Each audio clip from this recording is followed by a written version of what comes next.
السلام علیکم محترم ناظرین و سامعین، آج ہم سنیں گے قوم عاد کا واقعہ۔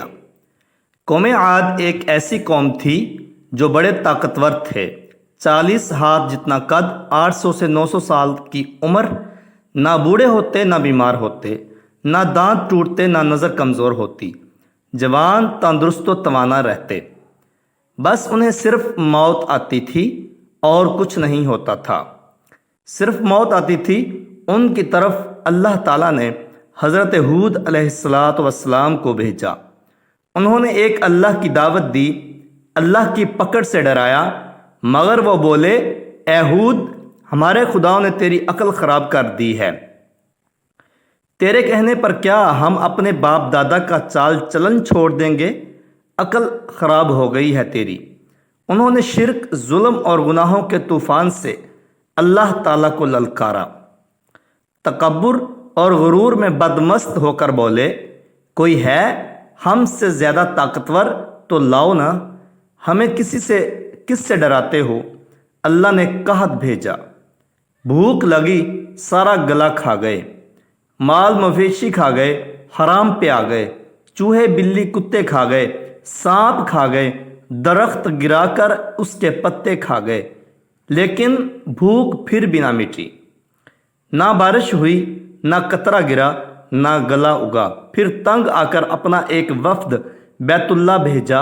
ان کا دستور تھا جب مصیبت آتی تو اوپر والے کو پکار اٹھتے، جب دور ہو جاتی تو اپنے بتوں کو پوجنے لگتے۔ بیت اللہ وفد گیا اور کہا کہ اے ہمارے اللہ سے دعا کرو کہ بارش برسائے۔ اللہ نے 3 بادل پیش کیے، کالا، سفید اور سرخ۔ اللہ نے فرمایا ان میں سے ایک کا انتخاب کرو۔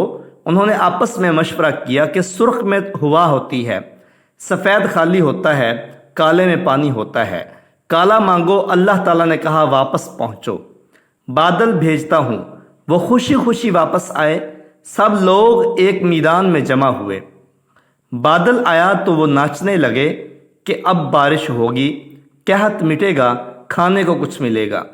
کیا پتا تھا کہ وہ بارش نہیں، اللہ کا عذاب ہے جو تم ہود سے کہتے تھے کہ لے آ جس سے ہم کو ڈراتا ہے۔ اس بادل میں ایسی تند و تیز ہوا تھی کہ جس نے ان کو اٹھا مارا، ان کے گھر اڑا دیے۔ 60 ہاتھ کے قد اور لوگ تنکوں کی طرح اڑ رہے تھے۔ ہوا ان کے سروں کو ٹکراتی تھی، اتنی زور سے ٹکراتی کہ ان کے بھیجے نکل نکل کر منہ پر لٹک گئے۔ بعض لوگ بھاگ کر غار میں گھس گئے کہ یہاں تو ہوا نہیں آ سکتی، مگر میرے رب کا حکم ہو کر رہتا ہے۔ ہوا غار میں بگولے کی طرح داخل ہوتی اور ان کو باہر اٹھا کر پھینک دیتی۔ اللہ نے فرمایا فہل تری من باقیہ، کیا کوئی باقی بچا ہے؟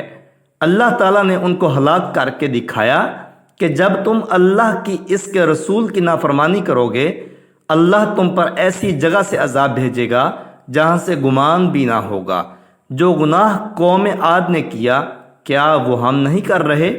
کیا ہم اللہ کی حدوں کو پار نہیں کر گئے؟ کیا ہم نے اللہ تعالیٰ کو اپنی نافرمانی سے نہیں للکارا ہوا ہے؟ توبہ کرو، اللہ سے ڈرو، قرآن پاک پڑھو۔ جن گناہوں کو ہم معمولی سمجھتے ہیں، اللہ نے ان گناہوں پر پوری قوم زمین بوس کر دی ہیں۔